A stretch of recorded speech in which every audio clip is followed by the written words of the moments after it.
The Science of Being Great by Wallace D. Wattles. Any person may become great. There is a principle of power in every person. By the intelligent use and direction of this principle, man can develop his own mental faculties. Man has an inherent power by which he may grow in whatsoever direction he pleases, and there does not appear to be any limit to the possibilities of his growth. No man has yet become so great in any faculty but that it is possible for someone else to become greater. The possibility is in the original substance from which man is made.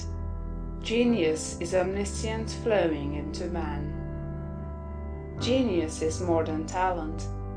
Talent may merely be one faculty developed out of proportion to other faculties, but genius is the union of man and God in the acts of the soul. Great men are always greater than their deeds.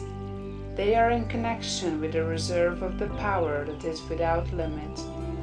We do not know where the boundary of the mental powers of man is. We do not even know that there is a boundary. The power of conscious growth is not given to the lower animals. It is man's alone, and may be developed and increased by him. The lower animals can, to a great extent, be trained and developed by man. But man can train and develop himself. He alone has this power, and he has it to an apparently unlimited extent. The purpose of life for man is growth, just as the purpose of life for trees and plants is growth. Trees and plants grow automatically and along fixed lines. Man can grow as he will. Trees and plants can only develop certain possibilities and characteristics. Man can develop any power, which is or has been shown by any person, anywhere. Nothing that is possible in spirit is impossible in flesh and blood. Nothing that man can think is impossible in action. Nothing that man can imagine is impossible of realization. Man is formed for growth, and he is under the necessity of growing. It is essential to his happiness that he should continuously advance. Life without progress becomes unendurable, and the person who ceases from growth must either become imbecile or insane. The greater and more harmonious and well-rounded his growth, the happier man will be. There is no possibility in any man that is not in every man. But if they proceed naturally, not two men will grow into the same thing or be alike. Every man comes into the world with a predisposition to grow along certain lines, and growth is easier for him along those lines than in any other way. This is a wise provision, for it gives endless variety. It is as if a gardener should throw all his bulbs into one basket. To the superficial observer, they would look alike, but growth reveals the tremendous difference. So of men and women, they are like a basket of bulbs. One may be a rose and add brightness and color to some dark corner of the world. One may be a lily and teach a lesson of love and purity to every eye that sees.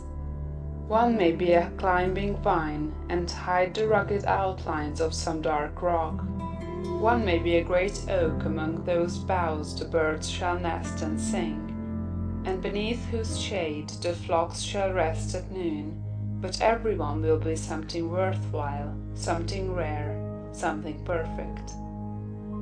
There are undreamed of possibilities in the common lives all around us in a large sense. There are no common people.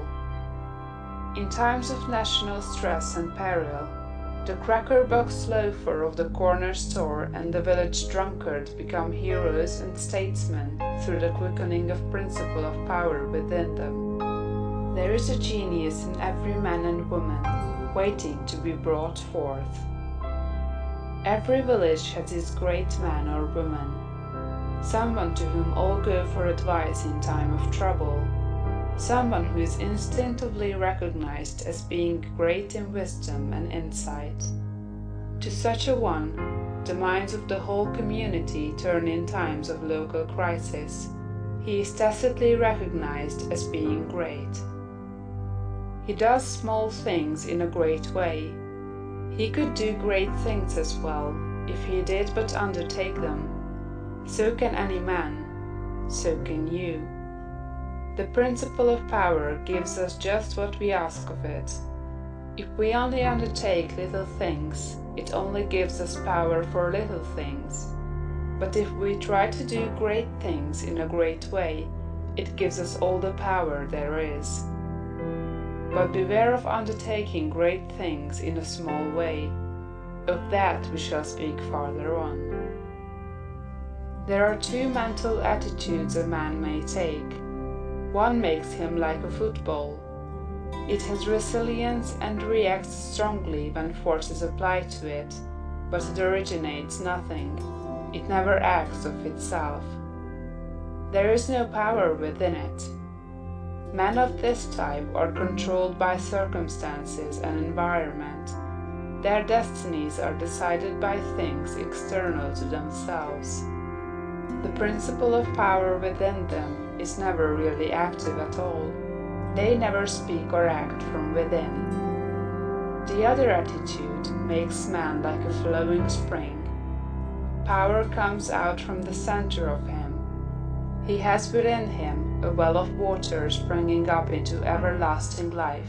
He radiates force, highest felt by his environment. The principle of power in him is in constant action. He is self-active. He hath life in himself. No greater good can come to any man or woman than to become self-active.